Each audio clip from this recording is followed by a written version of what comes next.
நல்ல ஒரு குயவன் ஒரே நாளில் அவருடைய மனசுக்கு ஏற்ற மண்பாண்டத்தை வனைந்து விட முடியாது. கொஞ்சம் கொஞ்சமாக சிலதை ஆற விட்டு சிலதை திருத்தி ரெடி பண்ணி அப்படி தான் அந்த குயவன் ஒரு சரியான மண்பாண்டத்தை உருவாக்க முடியும். அதனால் ஆண்டவர் நம்மளை உருவாக்குறதற்கு சில நேரத்தில் நிறைய டைம் ஆண்டவர் எடுத்துக்குவார். ஆனால் சரியான விதத்தில் அந்த டைமுக்கு நம்ம ஒப்பு கொடுத்துட்டோம் அப்படின்னா அதற்கு பிறகு நம்முடைய வாழ்க்கையினுடைய பிரகாசம் ரொம்ப நல்லா இருக்கும். யோசேப்பை உருவாக்குறதுக்கு என்ன இருக்குது அப்படின்னு கேட்டால் நம்ம நிறைய பேர் எதுவுமே இல்லைன்னு தான் சொல்லுவோம். ஏன்னா அவங்க அப்பாவுடைய வீட்டிலே சகோதரர்களோடே வாழும்போது அந்த சகோதரர்கள் செய்கிற அநியாயத்தை அவர்கள் செய்கிற தவறை அவனுடைய தகப்பனாருக்கு கொண்டு போய் சொன்னானாமோ. அப்போது தன்னுடைய சகோதரர்கள் எல்லாரும் தப்பு பண்ணும்போது தப்பு பண்ணக்கூடாது என்கிற உணர்வு ஒன்று இருந்துச்சு. அவன் தப்பு பண்ணலை. அவனுடைய தன் தகப்பனாரோடே இருந்த வாழ்க்கையை பார்க்கும்போது ரொம்ப நல்ல பையன்.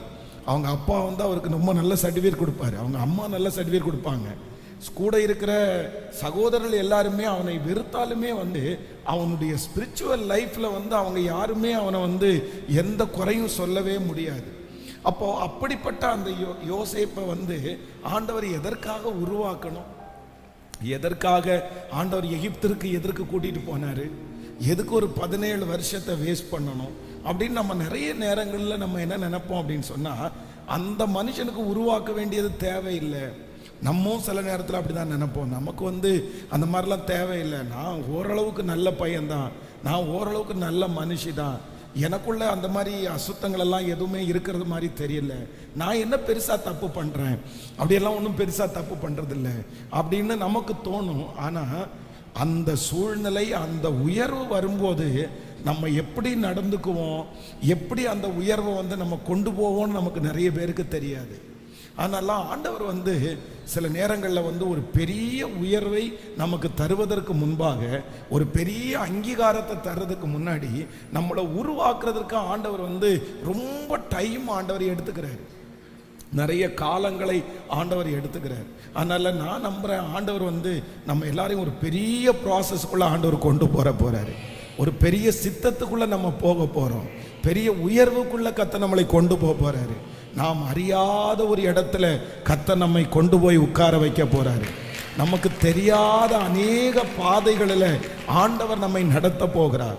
நாம் கற்பனை பண்ண முடியாத, நம்முடைய குடும்பத்தார் கற்பனை பண்ண முடியாத, நம்மை சுற்றி இருக்கிற நிறைய ஜனங்கள் கற்பனையே பண்ண முடியாத ஒரு உச்சத்தில் ஆண்டவர் இந்த ஜெபத்தில் கலந்து கொள்கிற அநேகரை ஆண்டவர் கொண்டு போய் உட்கார வைக்க போகிறார்.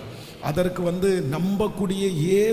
நம்பக்கூடிய சூழ்நிலைகள் ஒன்றுமே இல்லைன்னாலும் அவர் செய்யணும்னு நினைச்சா சகலத்தையும் செய்கிறதற்கு அவர் வல்லவராக இருக்கிறார்.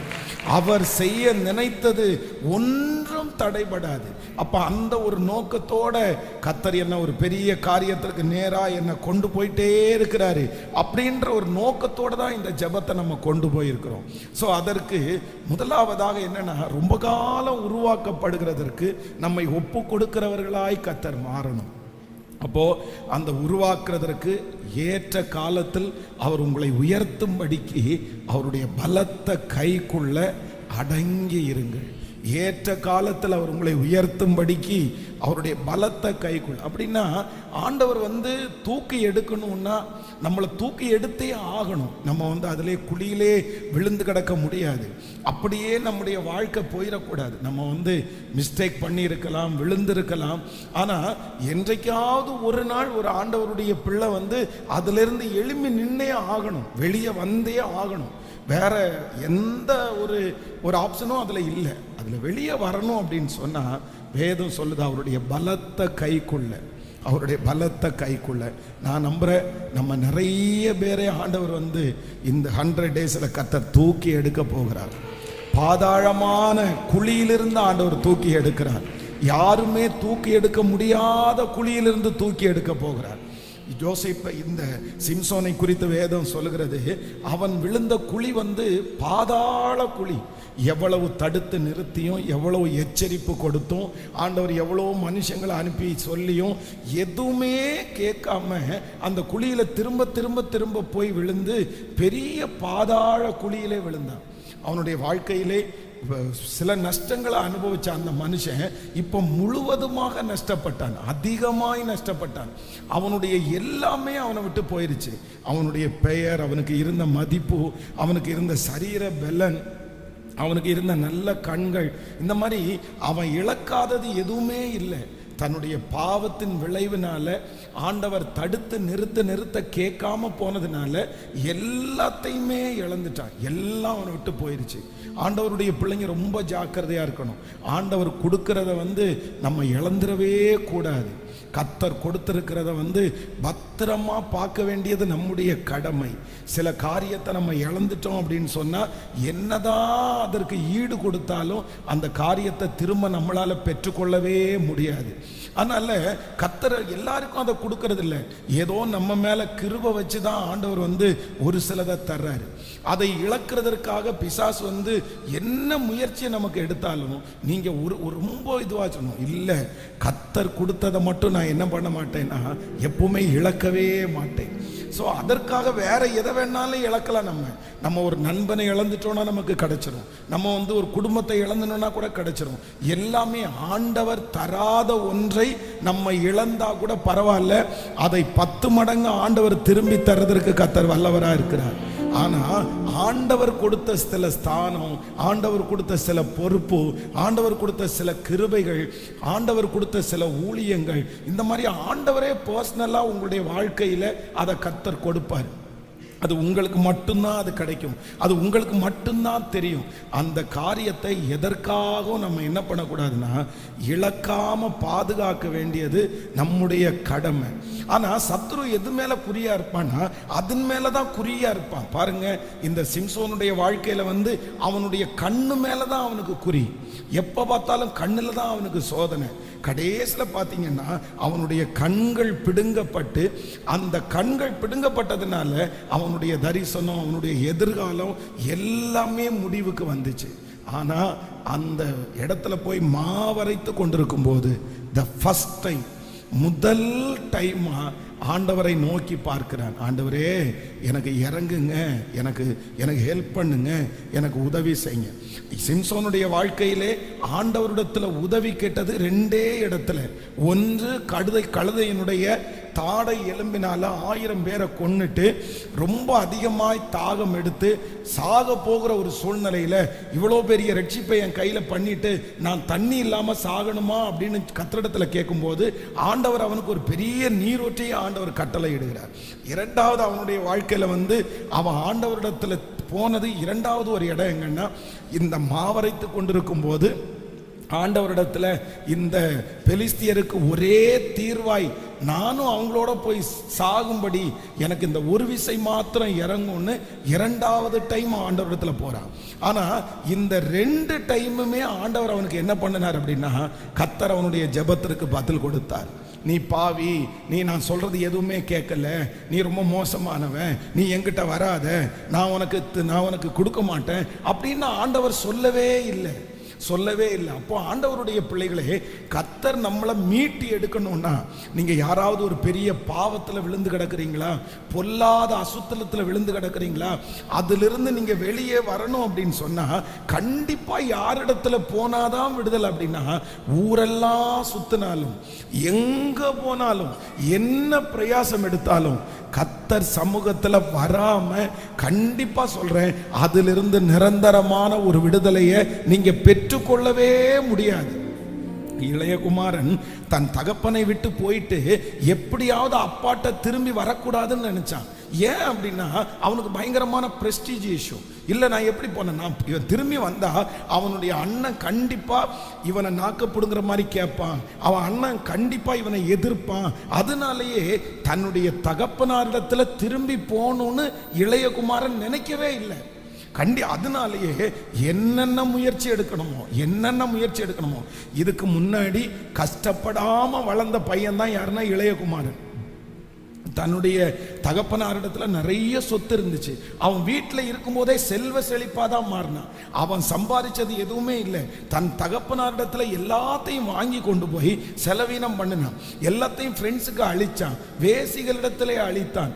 ஆனால் இப்போ அவன் என்ன முடிவெடுத்தான் அப்படின்னு சொன்னா, என்னுடைய வாழ்க்கையில் எவ்வளவு கஷ்டம் வந்தாலும் என்னுடைய தகப்பனார் வீட்டுக்கு நான் திரும்பி போகக்கூடாது. நான் சமாளிச்சிருவேன், நான் முயற்சி எடுத்துருவேன், நான் தாண்டிடுவேன், நான் ஓவர் கம் பண்ணிடுவேன்.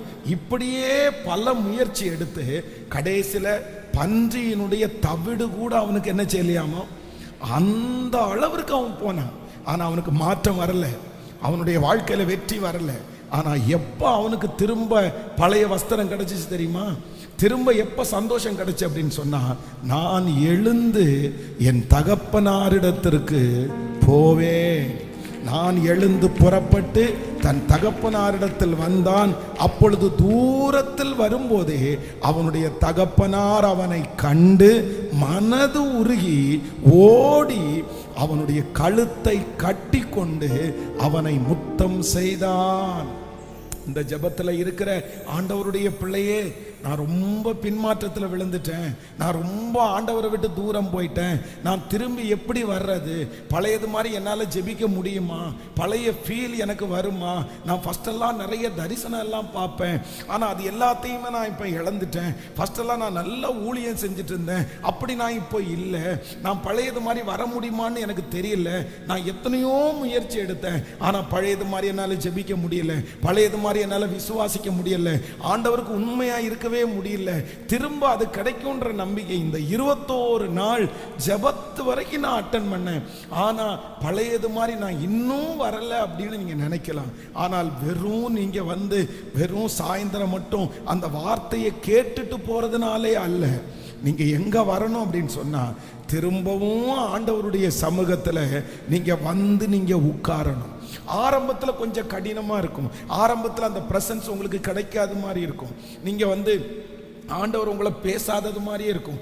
உடனே நீங்கள் எந்திரிச்சு போயிடக்கூடாது. அப்போ தான் எல்லா சிந்தையும் வரும், அப்போ தான் நீங்கள் செஞ்ச தவறுகள் எல்லாம் வரும். உங்களால் ஜெயிக்க முடியாதுன்னு பிசாசு உங்கள்கிட்ட சொல்லிகிட்டே இருப்பான். நீ தோற்று போயிடுவ, நீ இந்த டைம் தோற்று போயிடுவ, இத்தனை டைம் தோற்று போன, அதெல்லாம் சொல்லிகிட்டே இருப்பான்.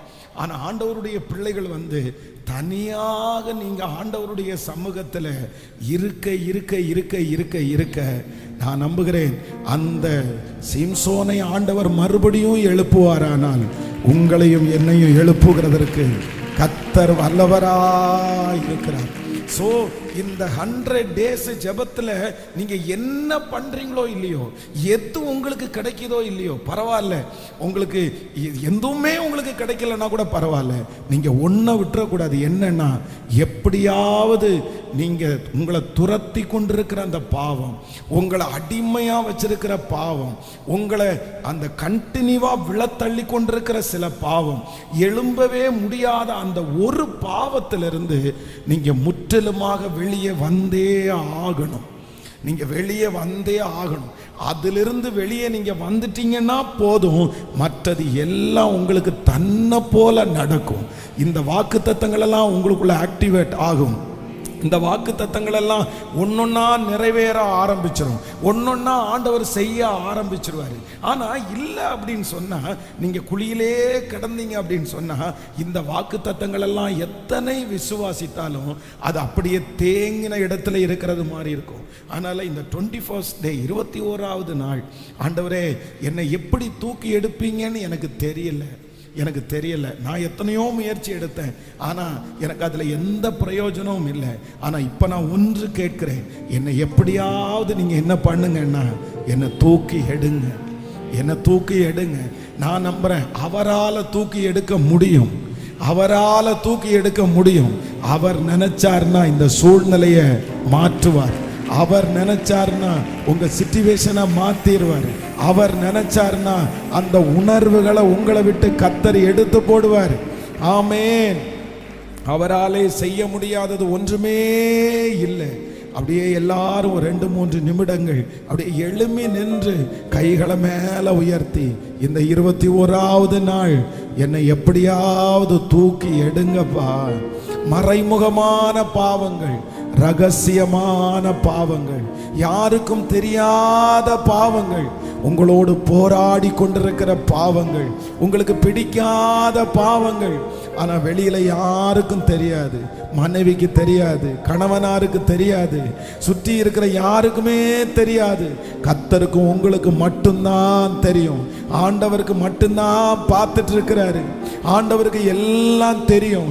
உங்க மனசாட்சி குத்தப்படுது, உங்க இருதயம் குத்தப்படுது. நீங்க ரொம்ப நாளா அதுல அடிமையா இருக்கிறீங்க, ரொம்ப வருஷமா அதுல அடிமையாயிட்டீங்க. இப்பொழுது உங்களுக்குள்ளேயே ஒரு பெரிய பயம் வருது. நான் அதுல இருந்து வெளியே வருவேனா? என்னால வெளியே வர முடியுமா? அதுக்கு நான் ரொம்ப அடிமை ஆயிட்டேனோ? நான் எப்படி வெளியே வர்றதுன்னு எனக்கு தெரியல. ஆனால் ஆண்டவரால் ஆகாத காரியம் ஒன்றும் இல்லை.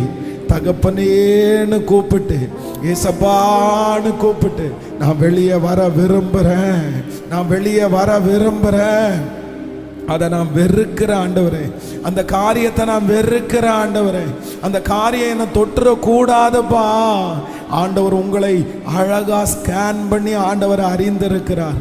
ஆண்டவருக்கு உங்களை விடுறதற்கு மனசு இல்லை. ஆண்டவர் உங்களை தூக்கி போடுறதற்கு மனசு இல்லை. ஆண்டவர் உங்களை ரொம்ப நம்பிக்கொண்டே இருக்கிறார். நீங்க ஒரு வார்த்தை மனதார, அப்பா நான் என்ன செய்யணும் ஆண்டவரே, என்ன செய்யணும் ஆண்டவரே, அந்த மாதிரி ஒரு சூழ்நிலையை நீர் எனக்கு உருவாக்கி தருவீராக. நீங்க கேட்க கேட்க ஆண்டவர், இன்னைக்கு வேற பிரசங்கம் எதுவும் நம்ம கேட்கலன்னா கூட பரவாயில்ல, இந்த 21 நாள்ல, இந்த 21வது நாள்ல நம்ம ஒப்புரவானா போதும், நம்ம கொஞ்சம் ஜெபம் பண்ணுனா போதும். தனிப்பட்ட விதத்துல இத்தனை நாட்கள் நீங்க வார்த்தையை கேட்டுட்டு தானே இருந்தீங்க. இப்ப நீங்க பர்சனலா ஜெபம் பண்ணுங்க. ஆமென். யாரையும் நீங்க பார்க்க வேண்டாம், யாரையும் நீங்க பார்க்க வேண்டாம். நீங்க எப்படி கேட்பீங்களோ, எப்படி ஆண்டவரிடத்துல கேட்பீங்களோ அப்படியெல்லாம் கேளுங்க. வேதம் சொல்லுகிறது, அவர் இறங்குகிற ஆண்டவர், அவர் இறங்குகிற ஆண்டவர். நடுகிற உங்களால முடியாது, நீர் பாய்ச்சுகிற உங்களால முடியாது, ஆனா விளைய செய்கிற தேவனாலே எல்லாம் ஆகும் அல்லவா. இயேசுப்பா, இயேசுப்பா, யாருக்குமே தெரியாத அந்த அந்தரங்க வாழ்க்கை உமக்கு தெரியும் இல்ல சாமி, உங்களுக்கு தெரியும் இல்ல சாமி. அதுல ஒரு வெறுப்பை எனக்கு கொடுங்கப்பா, அதை குறிச்ச ஒரு வெறுப்பை எனக்கு கொடுங்கப்பா, அதை குறிச்ச ஒரு வெறுப்பை எனக்கு கொடுங்க ராஜா. என்னுடைய சரீரத்துல ஒரு வெறுப்பை கொடுங்க, என்னுடைய சிந்தையில ஒரு வெறுப்பை கொடுங்க. இப்போ இப்போ அதற்கு நேராய் வழி நடத்துகிற சத்துருடைய கிரியைகள் அழிவதாக. என்னுடைய நஷ்டம் வேற யாராலையும் இல்லை, என்னால தான் ஆண்டவரே இந்த நஷ்டம். நான் இப்படி இருக்கிறதற்கு வேற யாரும் காரணம் இல்லை, நான் தான் ஆண்டவரே காரணம். எனக்கு நல்லா தெரியுது, எனக்கு நல்லா தெரியுது. என் மேல நீங்க வச்சிருக்கிற அபிஷேகம் ரொம்ப பெருசுன்னு எனக்கு தெரியுது. என்ன நீங்க பயன்படுத்த போறீங்கன்னு எனக்கு தெரியுது. நான் மட்டும் சரியா இருந்தா நீங்க எங்க வம்சத்திலேயே என்ன ரொம்ப பெரிய இடத்திற்கு கொண்டு போய் என்ன அழகு பார்ப்பீங்கன்னு எனக்கு தெரியுது. கேளுங்க கேளுங்க, அப்படியே ஜெபம் பண்ணிட்டே இருங்க. ஸ்தோத்திரம் ஸ்தோத்திரம் ஸ்தோத்திரம். எஸ் எஸ், இன்னைக்கு ஒரு நாள் அப்படி நம்ம வச்சிருவோம். இந்த ஒரு நாள் அப்படியே கத்திரத்துல மனசார நீங்க ஜெபம் பண்ணணும். ஏசப்பா நன்றியப்பா, நன்றியப்பா. இயேசுவே, அந்த ரகசிய பாவத்திலிருந்து, யாருக்கும் தெரியாத அந்த பாவத்திலிருந்து வெளியே வருவதற்கு இன்றைக்கு உம்முடைய மகிமை ஆண்டவரே ஒவ்வொரு பிள்ளைகள் மேலும், இந்த சத்தத்தை கேட்கிற ஒவ்வொருவர் மேலும் அந்த வல்லமை இறங்கட்டுமப்பா, இறங்கட்டுமப்பா. இனி அந்த அசுத்தம் தொடக்கூடாது. அதை குறிச்ச ஒரு வெறுப்பை கர்த்தர் ஆண்டவரே இன்றைக்கு நீர் உண்டு பண்ணுகிறதற்காக ஸ்தோத்திரம் ஆண்டவரே. அதை சுற்றி இருக்கிற அந்த ஏதுக்கள் அழியப்படுவதாக. இனி துஷ்டன் உன் வழியாய் பிரவேசிப்பது இல்லைன்னு சொன்னீங்கல்ல ஆண்டவரே, துஷ்டன் உன் வழியாய் பிரவேசிப்பது இல்லை என்று சொன்னீரே அப்பா. தாவீது போன இடத்திலெல்லாம் கர்த்தர் அவனை காப்பாற்றினார், போன இடத்திலெல்லாம் கர்த்தர் அவனை காப்பாற்றினார். ஐயா, என்ன அப்படி காப்பாத்துறதுக்கு நீங்க வல்லவராச்சே, என்ன காப்பாத்துறதுக்கு வல்லவராச்சே. ஸ்தோத்திரம். அந்த நெருங்கி வருகிற அந்த மனுஷன் ஆண்டவரே விழுந்து போவானாக. அந்த சத்துரு எடுக்கப்படுவதாக. அவன் எடுக்கிற முயற்சிகள் அது ஒன்றும் இல்லாமல் போவதாக.